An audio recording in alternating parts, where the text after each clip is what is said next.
ধৈর্য ধারণ করতে হবে, নিজের সর্বোচ্চটুকু উজাড় করে দিয়ে আপনার রোলটা আপনি প্লে করবেন, এরপর আল্লাহ তাআলার উপর ভরসা রাখবেন। কিন্তু অনেক চেষ্টার পরেও যদি কাঙ্ক্ষিত সফলতা না পান, হতাশ হওয়ার কিছু নাই। কারণ বিশ্বাসীর সফলতা শুধু দুনিয়াতে না, বিশ্বাসীদের সফলতা আখিরাত পর্যন্ত বিস্তৃত। অনেক অমুসলিমরা আমাদের কথা শুনে, অনেক হিন্দু ভাইরা কথা শুনে, অনেক বৌদ্ধরা কথা শুনে, অনেক নাস্তিকরা কথা শুনে। হিজ মাই অডিয়েন্স। অনেক গুন্ডা মাস্তান আমাদের কথা শুনে। আপনি ওদের সাথে বসবেন, হাফ প্যান্ট করে বসছে, গলায় স্বর্ণের চেইন, মদের গ্লাস নিয়ে বসছে, বসেন আপনি, দেখেন না এবিটলিও কি সুন্দর করে চলে যায়। 3 শ্রেণীর ব্যক্তিকে সাহায্য করা আল্লাহ নিজের উপর আবশ্যক করেছেন। এর মধ্যে এক শ্রেণী হচ্ছে ওয়ান্নাকিহ আল্লাযী ইউরিদুল আফাফ, এমন যুবক যে বিয়ে করে নিজের চরিত্র হেফাজত করতে চায়। আল্লাহ তাআলা বলছেন, নাহনু নাকুসু আলাইকা আহসানাল কসসি বিমা আওহাইনা ইলাইকা হাযাল কুরআন ওয়া ইন কুনতা মিন ক্বাবলিহি লামিনাল গাফিলিন। নবী হে, আমি কোরআন থেকে ওহির মাধ্যমে, ওহি হচ্ছে সিক্রেট মেসেজ, এই সিক্রেট মেসেজের মাধ্যমে আপনাকে সবচাইতে শ্রেষ্ঠতম একটা গল্প শোনাচ্ছি। সূরা ইউসুফ হচ্ছে কোরআনের সবচাইতে শ্রেষ্ঠতম গল্প।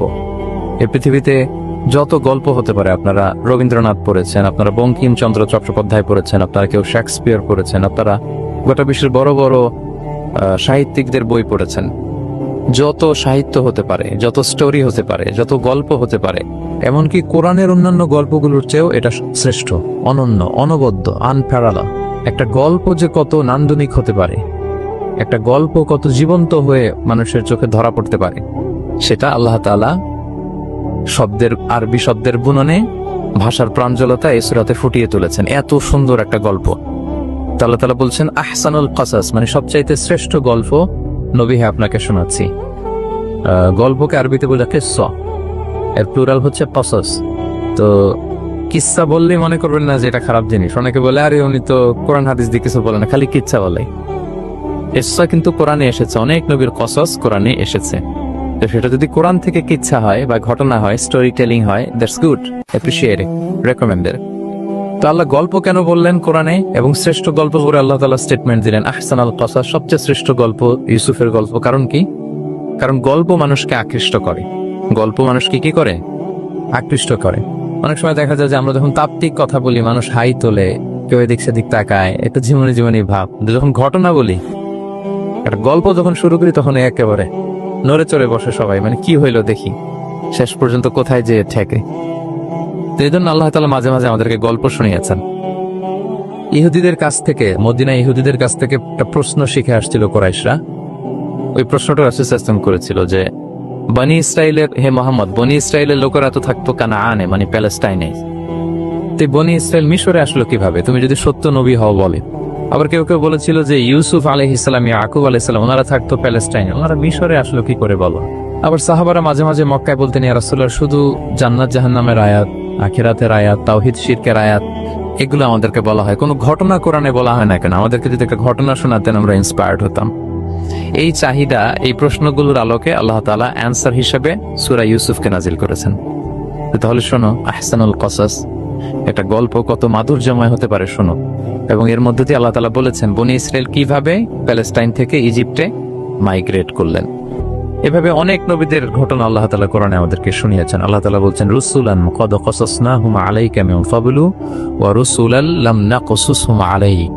অনেক নবীর ঘটনা হে নবী আপনাকে আমি শুনিয়েছি, আবার অনেক নবীর ঘটনা আমি শোনাইনি। তো যেগুলো আমি শুনিয়েছি, এগুলো আবার আপনি আপনার উম্মতদেরকে শোনান। ফাকসুসিল কসাসা লাআল্লাহুম ইয়াতাফাক্কারুন।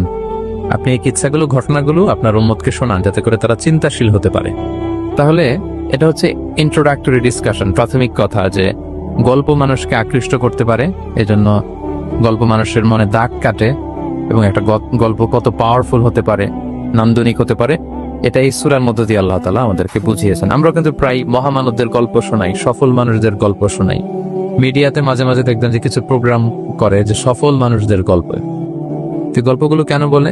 তাদের সফলতার গল্প শুনলে নিজেরও সফল হতে মনে চায়, মানুষ মোটিভেটেড হয় সফল মানুষের স্টোরি শুনলে। এখানে আপনারা অনেক ব্যবসায়ী আছেন, জীবনের শুরুটা ছিল অনেক কষ্টের, তাই না? একটা সময় পাড়ি দিয়ে এখন very big business magnate in Kuala Lumpur, মাশাআল্লাহ, অনেক বড় ব্যবসায়ী। তা আপনার হিস্ট্রিটা যদি আমাদের সাথে শেয়ার করেন, গল্পটা যদি বলেন, তখন আমরা অনুপ্রাণিত হব। এজন্য আল্লাহ তাআলা কোরআনে আমাদেরকে গল্প শোনান। তো এই সূরা থেকে আমরা কি কি শিখি? প্রথম যে লেসনটা আমরা শিখি সেটা হচ্ছে, যেহেতু আমি একেবারে ক্রিম লেসন গুলো আপনাদের সামনে আনবো, পুরো সূরাটা কভার করা তো সম্ভব হবে না। প্রথম লেসন হচ্ছে সূরাতে ইউসুফ থেকে যে স্বপ্ন কারোর সাথে শেয়ার করতে নেই। স্বপ্ন যেটা মানুষ ঘুমিয়ে ঘুমিয়ে দেখে, এটাও স্বপ্ন। আবার আরেকটা আছে যেটা মানুষকে ঘুমাতে দেয় না, ওইটাও স্বপ্ন। স্বপ্ন যেটা মানুষ ঘুমিয়ে দেখে, এটাও স্বপ্ন। আবার যেটা পাবার আকাঙ্ক্ষা মানুষকে ঘুমাতে দেয় না, ওইটাও কি স্বপ্ন। ওটার ভিশন বলে। এই দুইটার একটাও কারোর সাথে শেয়ার করতে নেই। ঘুমের স্বপ্নও শেয়ার করবেন না, আর আপনার যে লং ভিশন ওইটাও শেয়ার করবেন না কারোর সাথে। এটা হচ্ছে প্রথম লেসন, স্বপ্ন শেয়ার করতে নেন। ছোট্ট ইউসুফ আলাইহিসসালাম স্বপ্ন দেখলেন 11টা তারা, চাঁদ, সূর্য ওনাকে সেজদা করতেছে। এই স্বপ্ন দেখি তার বাবার সাথে শেয়ার করলেন, ইয়াকুব আলাইহিসসালামের সাথে। ইয়াকুব আলাইহিসসালাম বললেন, লা তাকুসুস রুইয়াকা আলা ইখওয়াতিকা ফায়াকিদু লাকা কাইদা। ইউসুফ, তুমি আমাকে বলেছো ভালো, কিন্তু তোমার ভাইদের বলতে যেও না আবার, তাহলে তারা তোমার প্রতি কি করবে? জেলাসি করবে, ষড়যন্ত্র করবে। আর নি'মাতু মাহসুদা, এটা পৃথিবীর চিরাচরিত নিয়ম। আপনি যদি কোনো ব্লেসিংস পান আল্লাহর পক্ষ থেকে, অন্যদের চেয়ে আপনি একটু ডিফারেন্ট হন, আপনার অনেক কিছু থাকে, এটা সবার ভালো লাগবে না। আপনার ভালো জিনিস সবার ভালো লাগবে না। আপনার এই ভালো জিনিসের কারণে অনেকে আপনাকে ঘৃণা করবে। সো স্পেশালি যদি কোনো ভালো স্বপ্ন দেখেন, এট দ্য সেম টাইম খারাপ স্বপ্ন যদি দেখেন, এটা আপনি শেয়ার করবেন না কারোর সাথে।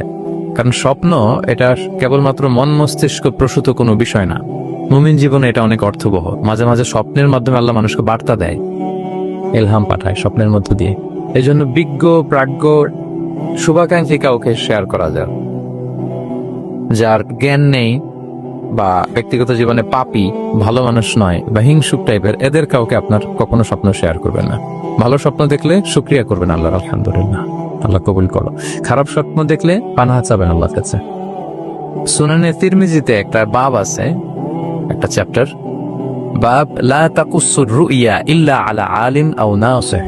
ভালো আলেম অথবা শুভাকাঙ্ক্ষী ছাড়া স্বপ্ন কাউকে বলতে যেও না, এই অনুচ্ছেদের নাম। এরপর এর কারণটা কি? কারণটা হচ্ছে ফাইন্নার রুইয়া তাফাকু আলা মা তুআব্বার। স্বপ্নের ব্যাখ্যা যেমনটা করা হয় তেমনটাই হয়। আপনি একটা স্বপ্ন দেখলেন, একজনকে একটা বললেন, সে হুট করে একটা ব্যাখ্যা দিয়ে দিল, ওইটাই হয়ে যাবে। এটা আপনার জন্য ভয়ঙ্কর হয়ে যেতে পারে। লা ইউহাদ্দিসু বিহা ইল্লা লাবিবান আও হাবিবা। আপনার শুভাকাঙ্ক্ষী, আপনার বন্ধু, আপনার ভালো চায়, এদেরকে বলতে পারে, কিন্তু যার এ ব্যাপারে জ্ঞান নেই, হুটহাট করে ব্যাখ্যা করবে, এরকম কাউকে বলা যাবে না। কারণ যেমন ব্যাখ্যা করা হবে তেমনটা হয়। ইউসুফ আলাইহিস সালাম ভালো স্বপ্নের ব্যাখ্যা জানতেন, ইয়াকুব আলাইহিস সালাম ভালো স্বপ্নের ব্যাখ্যা জানতেন, আল্লাহ রাসূল সাল্লাল্লাহু আলাইহি ওয়াসাল্লাম ভালো স্বপ্নের ব্যাখ্যা জানতেন। আবু বকর রাদিয়াল্লাহু তাআলা আনহু সাহাবীদের মধ্যে সবচেয়ে ভালো স্বপ্নের ব্যাখ্যা জানতেন। ইভেন রাসূল সাল্লাল্লাহু আলাইহি ওয়াসাল্লাম মাঝে মাঝে স্বপ্ন দেখে আবু বকরকে বলতেন, দেখি ব্যাখ্যা করো যে তুমি। তাবিঈদের মধ্যে মুহাম্মদ ইবনে সিরিন খুব ভালো স্বপ্নের ব্যাখ্যা জানতেন। এক লোক এসে মুহাম্মদ ইবনে সিরিনকে বলল যে, আমি দেখলাম আমার ছেলে পানি খেতে খেতে পেটটা এত বড় হয়ে গেছে। এই একই স্বপ্ন আরেকটা লোকও দেখলো, দেখে এক মূর্খের কাছে জিজ্ঞেস করলে, সে বলল, সর্বনাশ, এত বড় পেট হয়ে গেছে, তোমার ছেলে তো মারা যাবে। ঠিকই কয়েকদিন পরে ছেলেটা মারা গেল। আর একই স্বপ্ন দেখে এই লোক মুহাম্মদ ইবনে সিরিনকে জিজ্ঞেস করেছিল, উনি বলেছেন যে তোমার ছেলে তো অনেক বড় আলেম হবে। ঠিক তাই হয়েছে, ওই ছেলে অনেক বড় আলেম হয়েছে।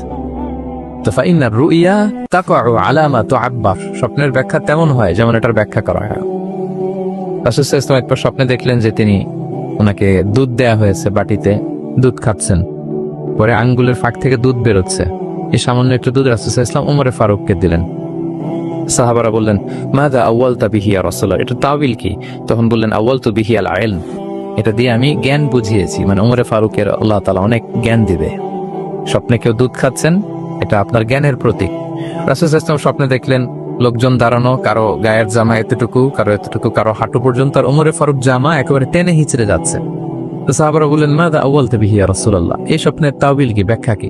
রাসূল সাল্লাল্লাহু আলাইহি ওয়াসাল্লাম বললেন, আউয়ালতু বিহি আদ-দীন আত-তাকওয়া, এটা দ্বারা আমি দিনদারি বুঝিয়েছি। মানে ওমরে ফারুকের দিনদারি অনেক বেশি। স্বপ্নে কেউ ছোট জামা দেখলে তার দিনদারি কমতেছে, এটার একটা আলাম। তো এই জন্য হুট করে স্বপ্নের কথা কাউকে শেয়ার করতে নেই। রাসূল সাল্লাল্লাহু আলাইহি ওয়াসাল্লাম ফজরের সালাতের পরে মসজিদে নববীতে সালাম ফিরিয়ে সাহাবীদের দিকে মুখ ফিরিয়ে বসতেন, তাসবিহ পড়তেন, এরপর জিজ্ঞেস করতেন, হাল রাআ আহাদুম মিনকুম আল বারিহাতা রুইয়া, গত রাতে কেউ কোনো স্বপ্ন টপ্ন দেখেছে নাকি? তো তখন সাহাবারা এই স্বপ্ন বলতেন, রাসূল সাল্লাল্লাহু আলাইহি ওয়াসাল্লাম ব্যাখ্যা করতেন। সুবহানাল্লাহ, কত সৌভাগ্যবান ছিলেন তার। তাহলে স্বপ্ন বলা যাবে নাকি কাউকে? শুধু মুরাদ ভাই বলবে না, বাকিরা বলবে? স্বপ্ন বলবেন কাউকে না। খুবই শুভাকাঙ্ক্ষী, আপনার একেবারে ক্লোজ ফ্রেন্ড, তাকে বলতে পারেন। আর অনেক বড় আলেম যিনি ভালো ব্যাখ্যা করতে পারবেন, আপনাকে গাইড করতে পারবেন, তাকে বলবেন। এছাড়া বলা যাবে না। আর খারাপ স্বপ্ন তো বলাই যাবে, আল্লাহ তাআলার কাছে পানাহ চাইতে হবে। তাহলে ঘুমিয়ে ঘুমিয়ে যেটা দেখি এটা কারোর কাছে বলা যাবে না। আর যেটা পাওয়ার আকাঙ্ক্ষা মানুষকে ঘুমাতে দেয় না, ওইটাও একটা স্বপ্ন। বলে না যে আমার জীবনের স্বপ্ন আমি এটা করব, এটাও স্বপ্ন। এই ভিশনও শেয়ার করা যাবে না কারোর সাথে। আপনারা তো ব্যবসায়ী মানুষ, টিপস শিখাই দেখিস। বিশাল বড় একটা কিছু প্রজেক্ট নিছেন, শুরু করার আগে আপনি বলে ফেলছেন শেষ, আর এটা হবে না। দেখবেন যে এখান থেকে কনস্পিরেসি, ওইখান থেকে শত্রুতা, ওইদিকে এটা করছে ওইটা করছে, আপনি আর আগাতেই পারবেন না। দুঃখজনক হলেও সত্য, আমরা বাংলাদেশের তো এগুলোতে অভ্যস্ত। সবার মধ্যে কম বেশি জেলাসি কাজ করে ন্যাচারালি, আমাদের বাংলাদেশিদের এটা আরো বেশি। আমি আমার প্রায় আলোচনাতে বলেছি, আমাদের জাতীয় খেলা হাডুডু হওয়ার কারণ হচ্ছে এই খেলার ধরনটাই এমন। একজন সামনে যেতে চায়, 10 জন পা ধরে পিছনে টানতে চায়। তো একটা গল্প শুনেছিলাম এরকম, যে এক লোক জাহান্নাম ভিজিট করতে গেছে। এক এক দেশের লোকদের জন্য এক এক জাহান্নাম, প্রত্যেক জাহান্নামের উপর একজন রক্ষী ফেরেশতা। তো দেখতেছে একটা জাহান্নামের আশেপাশে কোনো রক্ষী ফেরেশতা নেই। তো বললো যে সব জাহান্নামের উপরে রক্ষী ফেরেশতা যাতে বেরোতে না পারে কেউ, এই জাহান্নামের কোনো রক্ষী ফেরেশতা নাই। এটা কোন দেশে? বলতেছে এটা বাংলাদেশের জাহান্নাম। কেউ যদি কোন রকম বের হইতে যায়, বাকিরা টেনে আবার ঢুকাই ফেলবে, বের হওয়া যাবে না এখান থেকে। তো এটা নাকি বাংলাদেশের জাহান্নাম। এটা জাস্ট একটা মজার ছলে গল্প করলাম নাকি। তা আপনি আপনার ভিশন শেয়ার করলে বিপদে পড়ে যাবেন।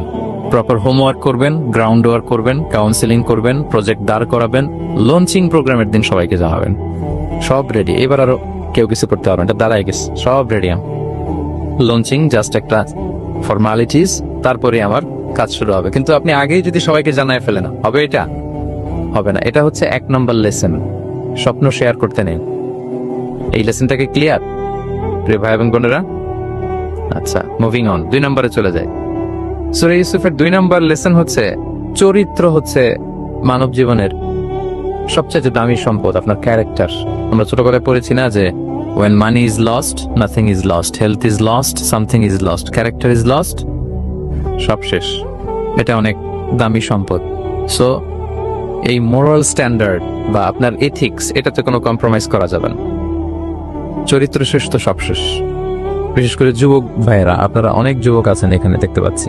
এই চারিত্রিক উন্নত চরিত্র, এটা আল্লাহ তাআলার কাছে অত্যন্ত প্রিয়। এবং যারা চরিত্র হেফাজত করতে চায়, যে যুবক, আল্লাহ তাআলা তাদেরকে সাহায্য করা নিজের জন্য অবধারিত করেছেন, তাকে হেল্প করা, যে নিজের চরিত্র বাঁচাতে চায়।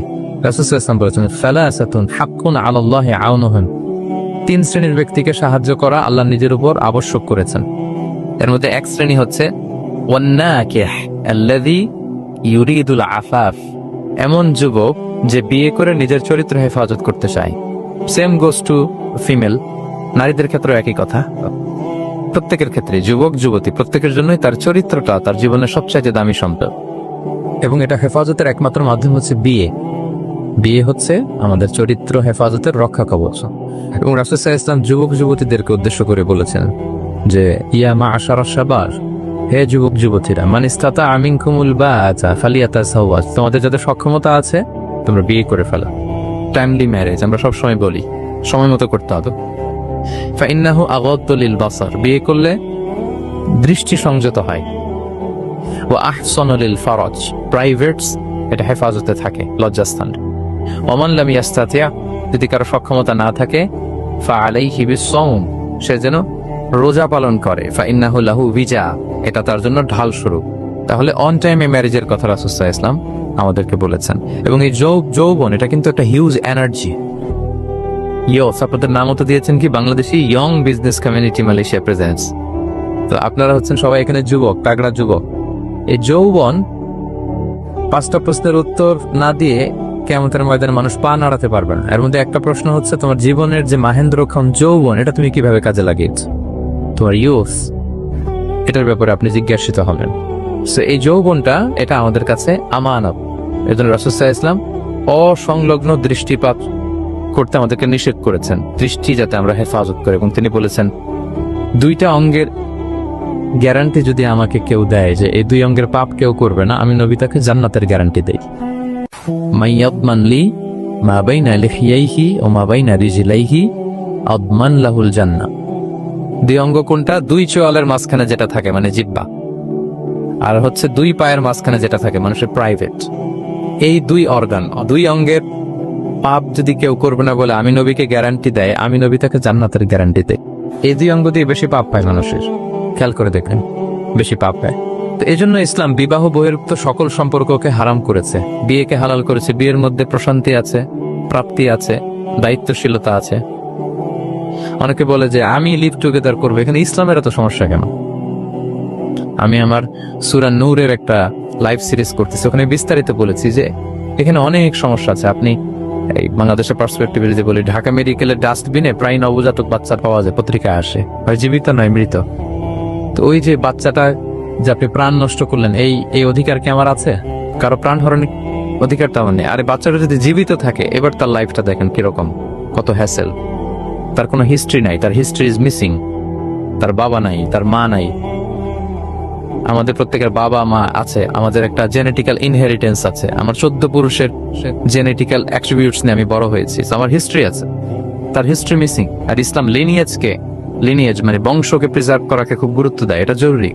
আমি একটা মেয়েকে বিয়ে করবো, ওর বাবাকে দাদাকে না জানলে আমি কিভাবে বুঝবো যে তার হিস্ট্রি কি? একটা ছেলেকে কেউ বিয়ে করবে, তার বাপ দাদা 14 পুরুষ হিস্ট্রি না জানলে, তার গ্রাম নাই, তার নাম নাই, তার পরিচয় নাই। তো এই জন্য ব্যাপারটা যত সহজে আমরা বলি যে লিভ টুগেদার করলে অন্যের সমস্যা কি? মিউচুয়াল কনসেন্ট তো আছে, পারস্পরিক সম্মতির ভিত্তিতে রিলেশন হলে সমস্যা কোথায়? এইখানে সমস্যা। লিনিয়েজ প্রিজার্ভ করা যায় না, তার রাইটস ভায়োলেট হয়। ছোট্ট ছেলে মেয়েরা তাদের মায়ের আদর পাবে, বাবার আদর পাবে, এটা তার অধিকার না? তো যে ছেলেটা ডাস্টবিনে পড়ে রইলো, লেটস সে কোনো অরফেন হাউস তাকে নিয়ে আসলো, এতিমখানা, তো সে কি বাবা মায়ের আদরটা পায়? এই ছোট্ট ছেলে নিজের জামা নিজে ধোয়, নিজের কাপড় চোপড় নিজে গুছায়, তার বাবা নাই, মা নাই। সে বাইরে বেরোলে দেখে অন্যান্য বাচ্চাদেরকে মা বাবা কত আদর করে, তার হিস্ট্রি সে জানে। তো কত বড় অপরাধ আপনি করছেন দেখছেন?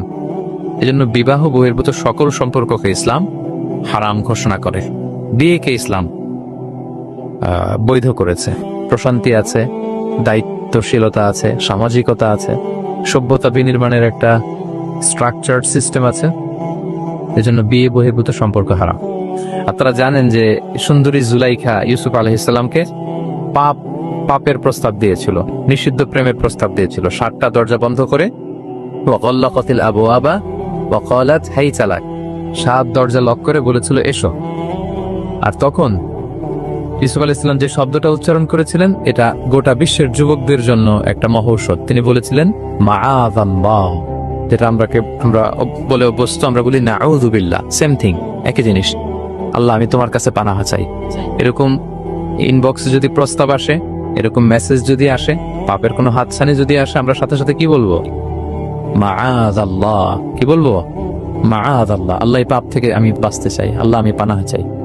এবং পরে ইউসুফ আলাইহিস সালামকে সে বলেছিল তুমি যদি মেনে না নাও তোমাকে জেলে বন্দী করা হবে, জেলেই পাঠানো হলো। তিনি বলেছিলেন ক্বালা রাব্বিস সিজনু আহাব্বু ইলাইয়া মিম্মা ইয়াদউনানি ইলাই, আল্লাহ যে পাপের দিকে তারা আমায় ডাকে তার চেয়ে জেলখানা আমার জন্য ভালো। তিনি কারাবরণ করেছিলেন, চরিত্র হেফাজতের জন্য কারাবরণ করেছিলেন। তো এই যে বিশুদ্ধ চিত্ত, এই যে চারিত্রিক দৃঢ়তার আর্কিটাইপ, এই ইউসুফ আলাইহিস সালামের এই গল্প গোটা বিশ্বের সকল নওজওয়ানদের জন্য এটা প্রেরণার বাতি হয়। এটা আমাদের জন্য লেসন, ইজ আওয়ার আইকন। তো 2 নম্বর পয়েন্টটা ছিল চরিত্র আমাদের জীবনের সবচেয়ে দামি সম্পদ। প্রিয় ভাই এবং বোনেরা, আমরা সব ছাড়লেও আমাদের চরিত্র যেন আমরা নষ্ট না করি। এই পয়েন্টটা ক্লিয়ার সবার কাছে? আচ্ছা, মুভিং অন। 3 নম্বর পয়েন্টস হচ্ছে যারা জীবনে সফল হয়, সফল লোকেরা তারা কখনো কোনো অজুহাত দেয় না বা অজুহাত খোঁজে না। সফল লোকেরা দেখবেন যে এক্সকিউজ দেয় না। এক্সকিউজ আমাদের, এইটা নাই, এটা হয় নাই, ওইটা হয় নাই, আমার ক্যাপিটাল নাই এজন্য ব্যবসা করতে পারি না, আমার মামা খালু নাই এজন্য চাকরি হয় না, দেশে এই সমস্যা এজন্য আমি দাঁড়াতে পারি না। এগুলো কাদের কথা বলেন তো? ব্যর্থদের কথা। যারা সাকসেসফুল ইন দেয়ার ক্যারিয়ার, জীবনে যারা সফল, এরা কখনো কি দেয় না? এক্সকিউজ দেন, অজুহাত দেয় না। They create their own path, they create their own space. তারা তাদের নিজেদের রাস্তা গড়ে নেয়। রাস্তা আপনাকে কেউ করে দিয়ে যাবে না, আপনার রাস্তাটা আপনাকে করতে হবে। তো এই যে অজুহাত দেয় না, সামনে শুধু আগায়, ইউসুফ আলাইহিস সালাম এই ক্ষেত্রে আমাদের জন্য আদর্শ। আপনি একটু খেয়াল করে দেখেন, এই যে আমাদের মধ্যে এত হতাশা, এটা নাই ওইটা নাই, এত হতাশ হওয়ার মতো কি ছিল না ইউসুফ আলাইহিস সালামের জীবনে? বলেন, হতাশাগ্রস্ত হওয়ার মতো কি ছিল না, ওনার জীবনে সব ছিল। হতাশ হওয়ার জন্য, হাল ছেড়ে দেওয়ার জন্য যা যা দরকার সব ছিল। ছোটবেলায় ভাইদের ষড়যন্ত্র, ওনাকে পিটিয়ে মেরে আহত করে কুয়ার মধ্যে ফেলে দেওয়া হয়েছে। অন্ধকার কুয়া, ছোট্ট বাচ্চা। সেখান থেকে এক ক্যারাভ্যানে কাফেলা এসে ওনাকে নিয়ে মিশরে বিক্রি করে দিল দাস কেনাবেচার বাজারে। কৃতদাস উনি এখন, কৃতদাস। আর আমাদের মতো স্বাধীন মুক্ত মানুষ নন, কৃতদাস হিসেবে বিক্রি করে দেওয়া হলো। সার্ভেন্ট আজিজে মেসারের ওখানে যে উনি কৃতদাস হিসেবে জীবনযাপন শুরু করলেন। নারীর ছলনায় এখানে ফিতনার সম্মুখীন হলেন, কারাবরণ করলেন। হতাশ হওয়ার মতো কি ছিল না বলেন? সব ছিল। উনি তো হাল ছেড়ে দিলে, ইউসুফ আলাইহিসসালামের সবার আগে হাল ছেড়ে দেওয়ার কথা ছিল। কুয়ার মধ্যে যখন পড়ছেন, খালাস, আমি শেষ, আমার তো জীবনে আর কোনো আলো নাই। দাস কেনাবেচার বাজারে যখন বিক্রি, তখনই তো হাল ছেড়ে দেওয়ার মতো, আমার জীবন তো শেষ, মুক্ত জীবন তো আর নাই। জুলাইখা যখন অত্যাচার করতেছিল, তখনই হাল ছেড়ে দেওয়ার মতো ছিল।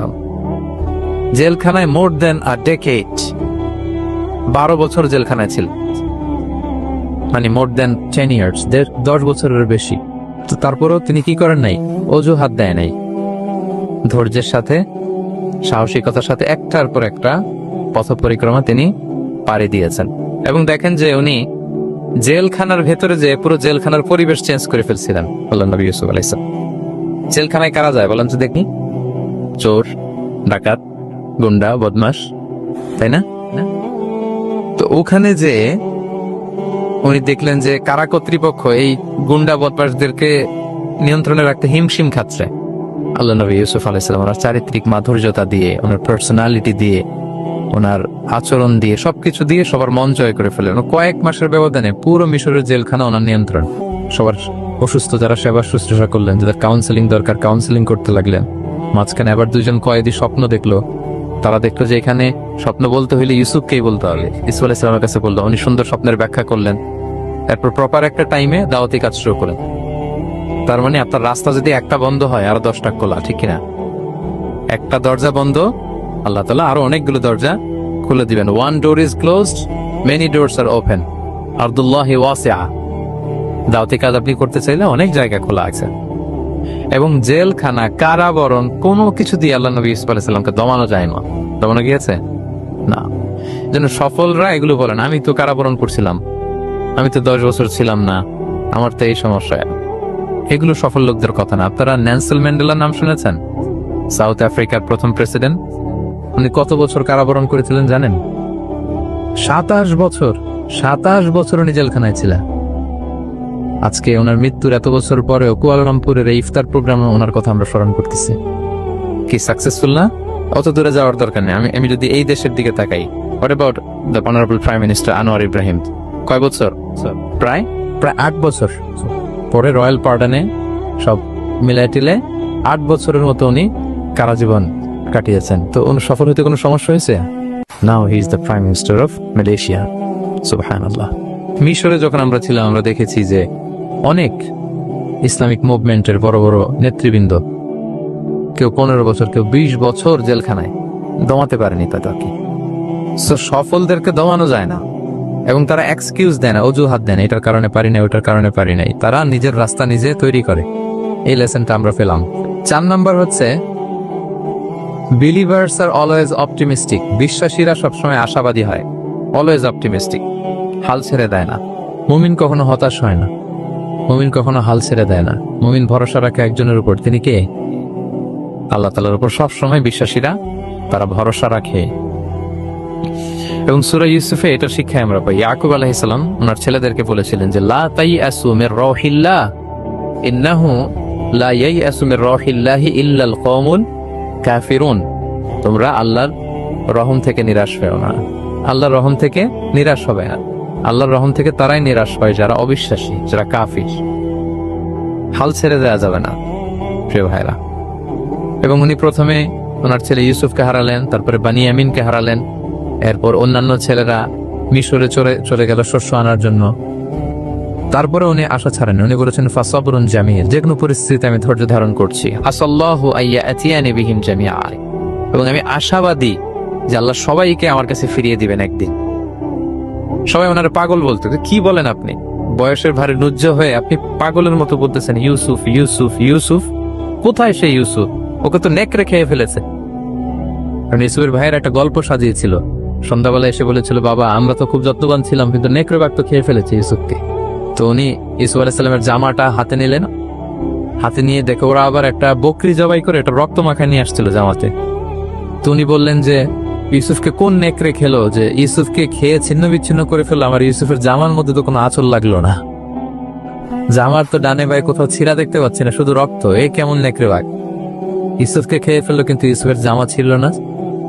আপনারা জানেন যে জুলাইখা যখন ইউসুফ আলাইহিসসালামকে জোর করে পেতে যাচ্ছিল, আল্লাহ নবী ইউসুফ আলাইহিসসালাম চরিত্র বাঁচানোর জন্য দৌড় দিলা ইলা নাহিয়াতিল বাব, দরজার দিকে, আর আল্লাহ তাআলা দরজা খুলে দিতে লাগলেন। সপ্তম দরজার সামনে এসে জুলাইখা ইউসুফ আলাইহিসসালামকে পেছন থেকে ধরে ফেললেন, ধরে যখন টান দিলেন পিছনে জামা ছিঁড়ে গেল। তো সামান্যই জোরাজোরিতে জামা ছিঁড়ে যায়, আর একটা নেকড়ে একটা মানুষকে চিড়ে গুড়ে খাবে, তার জামা ছিঁড়বে না? ছিঁড়বে না? ছিঁড়বে।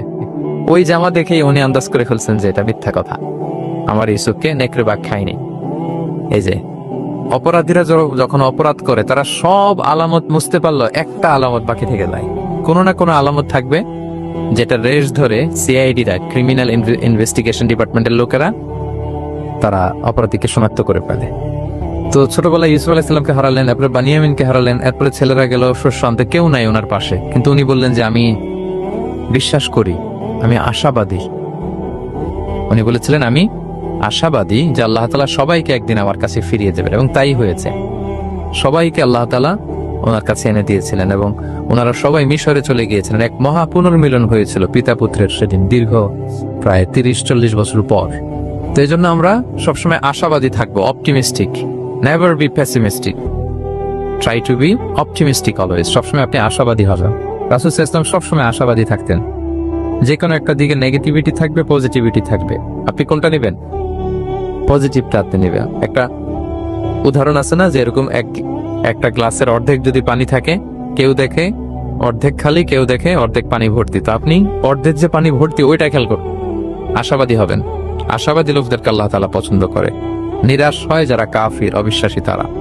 আর শয়তানের সবচেয়ে বড় মিশন হচ্ছে আমাদেরকে হতাশ বানানোর। আমাদেরকে কি বানানো? সে আমাদেরকে হতাশ বানাইতে পারলে সে সাকসেসফুল। সে আমাদেরকে বোঝাতে থাকে এত পাপ করেছিস, আল্লাহ কি তোরে মাফ করবে? মনে হয় করবে না। এত পাপ হয়ে গেছে, এত অন্যায় হয়ে গেছে, মনে হয় আল্লাহর পাপ করো মাফ করবে না। যা হয়েছে হয়েছে, আরেকটু কর, আরেকটু এনজয় করতে থাক, আরেকটু গা ভাসায় দে পাপের সাগরে। এরকম আপনারে প্রভোগ করতে থাকে সে। আপনাকে আশাবাদী হতে দেয় না যে না, আমি পাপ যতই করি, আমার পাপ যত বড় হোক, আল্লাহর রহমতের দরিয়া তার চাইতেও বড়। এটা ভাবতে দেয় না শয়তান আমাদের। বারবার বারবার নিরাশ করতে থাকে। নিরাশ যদি আমাদেরকে করতে পারে, শয়তান সফল। শয়তান সবসময় আমাদেরকে নিরাশ করতে চায়, ভয় দেখায়। তুমি যে পাপ করেছো আল্লাহ তো মাফ করবে না, এত বড় পাপ তো আল্লাহর কাছে ক্ষমা হবে না। সো আমরা যেন আশাবাদী হই, আমরা যেন হতাশার সাগরে ডুবে না যাই, অপটিমিস্টিক যেন হই সম্মানিত ভাইরা। এবং ইউসুফ আলাইহিস সালাম কিন্তু এক্ষেত্রে আমাদের জন্য আদর্শ। তিনি আশাবাদী ছিলেন এবং শেষ পর্যন্ত লড়াই করে গিয়েছেন, নিরাশ হওয়া যাবে না। এই পয়েন্টটা ক্লিয়ার সবার কাছে? 5 নম্বর লেসন হচ্ছে, আপনি যদি বড় কোনো কাজ করতে চান, আপনার বড় প্ল্যান লাগবে, যেটাকে আমরা মাস্টার প্ল্যান বলি। বড় কিছু করতে হলে মাস্টার প্ল্যান লাগে এবং আপনার প্রপার ম্যানেজমেন্ট লাগবে। প্ল্যানিং ছাড়া পৃথিবীতে কিছু হয় না। প্ল্যানিং যে কোনো কাজই, যে কোনো ক্যারিয়ার, যে কোনো প্রফেশনে প্ল্যানিং ছাড়া বড় কোনো কিছু হয় না। আপনি প্ল্যানিং করেন, হার্ড ওয়ার্কিং করেন, সফলতা আপনাতেই এসে ধরা দেবে। এটা পৃথিবীর সুন্নাত। আপনি কাজ করবেন না, প্রচেষ্টা করবেন না, আল্লাহর উপর ভরসা করে রাখবেন, আল্লাহ আপনার বাঁচাবে? বলেন বলেন, চেষ্টা করতে হবে। তাওয়াক্কুলের মেকানিজমটা এরকম, আপনি আপনার সর্বোচ্চটুকুন চেষ্টা করবেন না, সর্বোচ্চ চেষ্টা করে এরপরে কার উপর ভরসা করবেন? আল্লাহ তাআলার উপর। আপনাদেরকে জানেন বিষ্ণু ইসলাম যেদিন হিজরত করেছিলেন, ওই দিন বিশ্বনবী মানে কত ভাবে নিজেকে আড়াল রাখার চেষ্টা করেছিলেন। বিষ্ণু ইসলাম মাস্ক করতেন না কখনো, মুখ খোলা থাকতো। ওই দিন মাস্ক করেছিলেন, মানে কাপড় দিয়ে মুখটা ঢেকে। আল্লাহ যখন বললেন আজ রাতে হিজরত হবে, রাসূল সাল্লাল্লাহু আলাইহি ওয়াসাল্লাম দুপুরবেলা বেরোলেন আবু বকরকে জানানোর জন্য। তিনি দুপুরবেলাও কখনো বেরোতেন না। ওয়াক্তাল কাইলুলা, এটা রাসূল সাল্লাল্লাহু আলাইহি ওয়াসাল্লামের বিশ্রামের সময় ছিল। বাদাত জাহিরা, জোহরের পরে বিশ্রাম নিতেন। প্রচন্ড গরম, আরব দেশের লোকেরা বেরোতো না তখন, রাসূল সাল্লাল্লাহু আলাইহি ওয়াসাল্লাম বেরোতেন না। ওই দিন তিনি ওই টাইমে বেরোলেন যাতে কেউ না দেখে, নাম্বার 1। নাম্বার 2, উনি সবসময় খোলা মুখে বেরোন, ওই দিন তিনি মুখ ঢেকে বেরোলেন যাতে দূর থেকে কেউ দেখলেও একটা গ্ল্যান্সে টের না পায় এটা মোহাম্মদ। নাম্বার 3, আবু বকর রাদিয়াল্লাহু তাআলার কাছে যেয়ে বলেন, আবু বকর, যারা ঘরে আছে একটু বের করো, খুব কনফিডেন্সিয়াল একটা কথা। আবু বকর বললেন, ইয়া রাসূলুল্লাহ, এটা তো আপনার পরিবার, মানে বিয়ে হয়ে গেছে অলরেডি আয়েশা রাদিয়াল্লাহু তাআলার সাথে, এখনো সংসার হয়নি, আপনার পরিবার, তারপর আসমা এরা। বলছে আছে, তাহলে ঠিক আছে। আবু বকর বললেন, ইয়া রাসূলুল্লাহ বলেন। আল্লাহ রাসূল বললেন, আল্লাইলা, সংক্ষেপে, মেসেজ কিন্তু সংক্ষেপে দিতে হয়। বললেন আল্লাইলা, আজ রাতে। তখন বললেন যে রাসূল, আমি কি সাথে থাকবো? হ্যাঁ, সাথে থাকবে। তো আগে ইঙ্গিত পেয়ে অনেক আগেই একটা উটকে আবু বকর রাদিয়াল্লাহু তাআলা আনহু ঘাস খাওয়াচ্ছিলেন, পানি খাওয়াচ্ছিলেন, নাদুস নাদুস করছিলেন। তো ওই রাতেই বের হয়ে গেলেন। এবার আবু বকর রাদিয়াল্লাহু তাআলা আনহু কতটুকু প্ল্যান করলেন দেখেন। উনি ওনার ছেলে আব্দুল্লাহকে বললেন, তুমি মক্কার বাজারে, আমরা যে মিসিং, আমরা যে নাই, আজকে রাতে তো আমাদেরকে হত্যা করতে আসবে, কে কি বলতেছে এসে গারে সাউরে তুমি এসে বলে যাবা। এটা হচ্ছে আবু বকর রাদিয়াল্লাহু আনহুর প্ল্যানিং। এই যে প্ল্যানিং যে কত দরকার, বড় কাজের জন্য যে প্ল্যানিং লাগে। রাসূল সাল্লাল্লাহু আলাইহি ওয়াসাল্লাম প্ল্যান করছে কিভাবে? দুপুরে বেরোইছেন, মুখ ঢেকে বেরোইছেন, সবার সামনে বলতে চাচ্ছেন না, শর্ট ওয়ার্ড দিয়ে বলে ফেলতেছেন। আবু বকর রাদিয়াল্লাহু তাআলা আনহুর প্ল্যানিং হচ্ছে 2 মাস ঘাস খাওয়ালেন উটকে, উট প্রস্তুত, অর্থ প্রস্তুত, এবং মক্কা থেকে মদিনায় সাওয়াহিলি রোড দিয়ে, অর্থাৎ সাগরের পাশ ঘেঁষে ক্যারাভেন যে রাস্তা ছিল ওই রাস্তায় না, লোকচক্ষুর অন্তরালে আরেক রাস্তা আমাদেরকে পৌঁছায় দিতে পারবে এরকম একজন গাইড তিনি ভাড়া করে রাখলেন। ছোট্ট ছেলে আব্দুল্লাহকে বললেন, আব্দুল্লাহ, আমরা যখন গারে সাউরে 3 দিন থাকবো, তুমি সকালবেলা মদিনার মক্কার বাজারে ঘুরবা, কে কি বলে আমাদের ব্যাপারে, আবু বকর মুহাম্মদ নিয়ে কে কি বলে এসে আমাদেরকে শোনাবা। তো ছোট্ট ছেলে আব্দুল্লাহ যখন এই তথ্য দিয়ে যাবে, আব্দুল্লাহর ফুটপ্রিন্ট থাকবে না, বের হয়ে মরুভূমি দিয়ে হেঁটে গারে সাউ আবার হেঁটে, ফুটপ্রিন্ট কেউ ফলো করলে তো সোজা আল্লাহ রাসূল এবং আবু বকরের কাছে পৌঁছে যাবে। উনি প্ল্যান বিও করে রাখলেন যে আব্দুল্লাহ যখন আমাদেরকে ইনফরমেশন পৌঁছে চলে আসবে, তিনি আরেকজনকে ঠিক করে রাখলেন যে তুমি আমার ছাগলগুলো ওই রাস্তায় একটু চড়াবা, তখন ছাগলের ফুটপ্রিন্ট থাকবে, ছোট্ট আব্দুল্লাহর পায়ের যে ছাপ ফুটপ্রিন্ট ওইটা আর থাকবে না। সুবহানাল্লাহ বিহামদি, কি প্ল্যান! ঠিকই আব্দুল্লাহ যেত, ফুটপ্রিন্ট পড়তো, এরপর তার রাখাল এসে ছাগল চড়াতো ওখানে, ফলে এখন শুধু ছাগল হাঁটার দাগ, ছোট্ট বাচ্চার আর দাগ নেই। এভাবে ওনারা হিজরত করেছেন, এরপরে তাওয়াক্কুল করেছেন আল্লাহর উপর। আর আমরা বলি যা করে আল্লাহ, আল্লাহর উপর তাওয়াক্কুল করলাম, এরকম বলি না? যা হবে হবে, এটা তাওয়াক্কুল হয়েছে? আমরা টিপিক্যাল বাঙালি মুসলমানরা কি বলতাম? আমি আল্লাহর নবী, আমি কাফেরদের নাকের ডগার উপর দিয়ে যাব, দেখি কে থাকায়, কার শক্তি বেশি, কুরাইশদের শক্তি বেশি না আল্লাহর শক্তি বেশি, এরকম বলতাম না? যে আমি রাতের বেলায় কেন যাব, আমি দিনের বেলায় আবু জাহেলের নাকের ডগার উপর দিয়ে হেঁটে যাব, দেখি কার শক্তি বেশি, আমার আল্লাহ বড় নাকি আবু জাহেল বড়।